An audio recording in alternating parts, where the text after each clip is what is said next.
Chicken Manchow soup. हॉटेलमध्ये गेल्यावर आपसुकच या सूपची ऑर्डर दिली जाते. दिसायला जरी हे सूप खूप अवघड दिसत असलं, तरी बनवायला खूप सोपं आहे बरं का.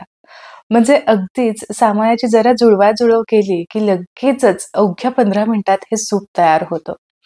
अगदी सविस्तर डिटेलमध्ये मी रेसिपी तुमच्यासोबत शेअर केलेली आहे. बनवण्याची पद्धत अतिशय सोपी मी तुमच्यासमोर मांडलेली आहे. यामुळे हा व्हिडिओ शेवटपर्यंत जरूर पहा. आणि मग तुमच्या लक्षात येईल, "अरे च्या! हे सूप बनवायला इतकं सोपं आहे." चला तर मग वाट न पाहता पटकन आपण मंचाव सूप बनवायला घेऊ. तर यासाठी आधीच मी काही तयारी करून ठेवलेली आहे. इथे मी घेतलेले आहेत काही भाज्या. तुमच्या आवडीप्रमाणे कोणत्याही भाज्या तुम्ही घेऊ शकता. 2 कांद्याचे पात असे बारीक चिरून घेतलेत. एक लहान आकाराचा कांदा चिरून घेतलेला आहे. याचबरोबर कोबीचे 2 पानं मी बारीक अशी चिरून घेतली आहे आणि अर्धा गाजर चिरून घेतलेला आहे. हे झालं भाज्यांचं गणित. म्हणजे अगदीच थोड्या-थोड्या आपल्याला भाज्या घ्यायच्या आहेत. या व्यतिरिक्त कुठल्याही भाज्या तुम्हाला आवडत असतील किंवा यातली कुठली स्किप करायची असेल करू शकता. आता इथे कोथिंबिरीची देठं मी अगदी चमचाभर घेतलेली आहेत. याचबरोबर आपल्याला भरपूर आलं लसूण लागणार आहे. 14-15 इथे मी लसणाच्या पाकळ्या चांगल्या बारीक करून घेतल्यात आणि याच्या निम्मे अर्धा इंच आल्याचे तुकडे सुद्धा अतिशय आपल्याला बारीक चिरून घ्यायचे आहेत. आणि इथे असे 150 ग्रॅम मी चिकनचा किमा किंवा अगदी चिकनचे छोटे-छोटे असे काप करून घेतलेले आहेत. रेग्युलर जेव्हा तुम्ही चिकन आणता, बोन ज्याला असतं, ते बोन काढून आपण याचा अगदी सहज असा छोटे-छोटे काप करून किमा करू शकतो. आणि यासोबतच आपल्याला एक अंड सुद्धा लागणार आहे. झालं.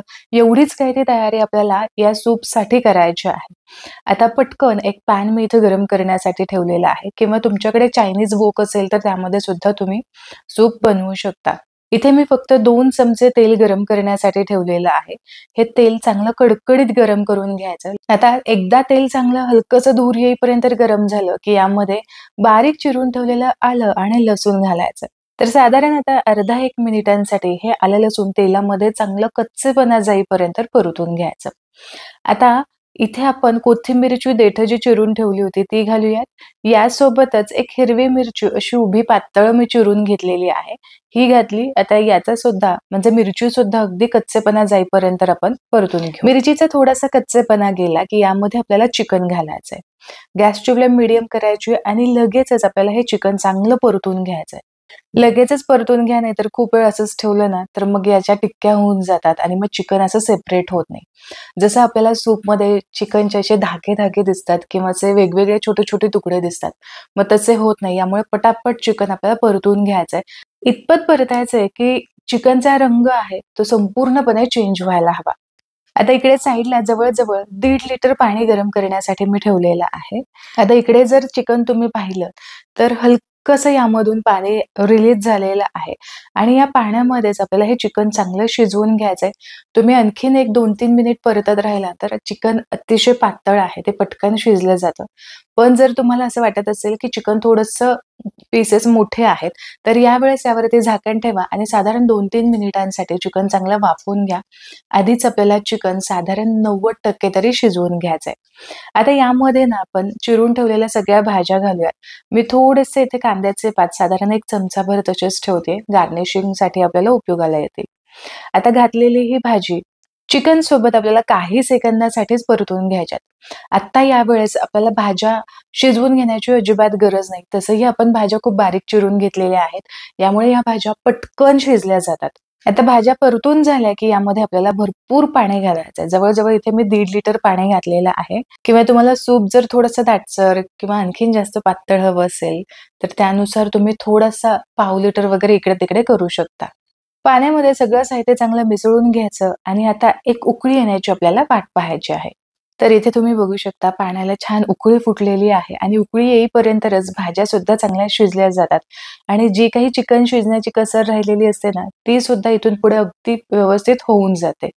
आता यामध्ये आपल्याला अर्धा चमचा व्हिनेगर घालायचंय. यासोबतच डार्क सोया सॉस आपण यामध्ये घालणार आहोत.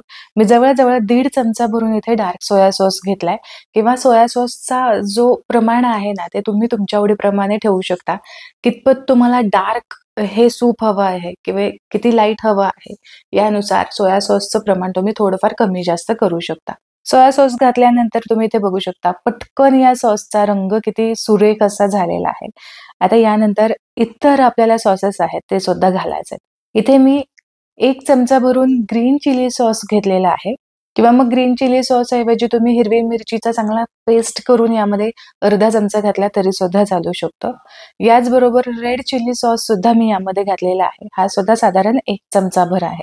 सगळे फ्लेवर्स बॅलन्स होण्यासाठी आपल्याला फक्त 2 चिमूट यामध्ये साखर घालायची आणि याचबरोबर चवीपुरतं मीठ सुद्धा घालायचं आहे.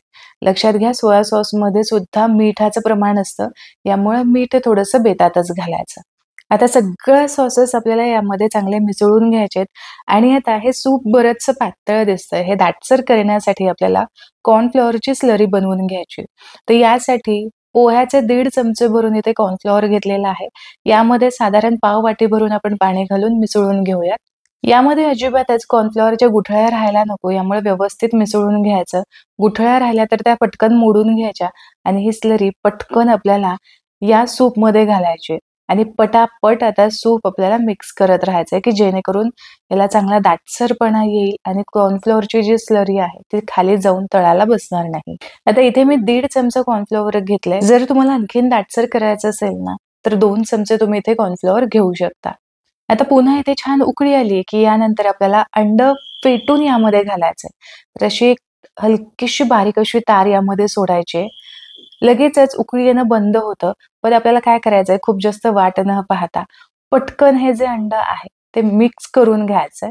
म्हणजे मग काय होतं की जे हॉटेलमध्ये सूप आपल्याला मिळतं त्यामध्ये अंड्याच्या अशा रेषा-रेषा, धागे-धागे असतात. ते पटकन तयार होतात आणि उकळत्या सूपमध्ये जेव्हा तुम्ही अंड घालता त्यावेळेस ते पटकन तेच टेक्स्चर धरलं जातं. इथे तुम्ही बघू शकता अगदी परफेक्ट असं आपलं सूप दिसतंय. पण तरी सुद्धा अंड घातल्यानंतर आपण एक 2-1 मिनिटांसाठी हे सूप चांगलं उकळून घेऊ. सूप इथे उकळतच आहे, तोवरच आपण यामध्ये काळी मिरीची पूड घालूया. तर जर तुम्हाला आणखी थोडंसं झणझणीत, हलकंसं तिखट आवडत असेल, तर आवर्जून यामध्ये काळी मिरीची पूड घाला. नाहीतर थोडंसं तिखट तुम्हाला कमी आवडत असेल, तर तुम्ही इथे स्किप करू शकता. पटकन हे मिसळून घेऊयात.